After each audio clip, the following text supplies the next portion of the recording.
நம்ம தமிழ்நாட்டுல மழைனா எவ்வளவு முக்கியம்னு சொல்லவே வேணாம் இல்லையா?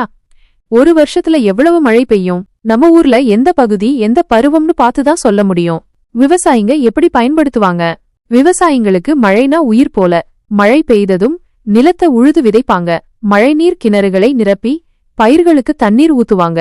நம்ம சாப்பாடு எல்லாம் இந்த மழை நீரால் தான் வளருதுன்னு சொல்லலாம். சில சமயங்களில் பிரச்சனையும் வரும். அதிக மழை பெய்தா வெள்ளம் வரும், குறைவா பெய்தா வறட்சி வரும். ஆனா நம்ம விவசாயிங்க ரொம்ப புத்திசாலிங்க. புது புது விதைகள், நீர்ப்பாசன முறைகள்னு நிறைய கத்துக்கிட்டு இருக்காங்க. மழையை எப்படி பயன்படுத்துறது, மழை நீரை சேமிக்கிற பழக்கம் நம்ம பழைய தலைமுறையினர்கிட்ட இருந்து நிறைய கத்துக்கிட்டோம். இப்போ அரசும் விவசாயிகளும் இத மேலும் மேம்படுத்திக்கிட்டு இருக்காங்க. முக்கியமா சொல்லணும்னா, மழைனா நம்ம வாழ்க்கையோட ஒரு அங்கம். இத நம்ம பாதுகாக்கணும். மரங்களை நட்டு நீரை வீணாக்காம பாத்துக்கிட்டா நம்ம பசங்களும் மழையின் கொடை அனுபவிக்கலாம்.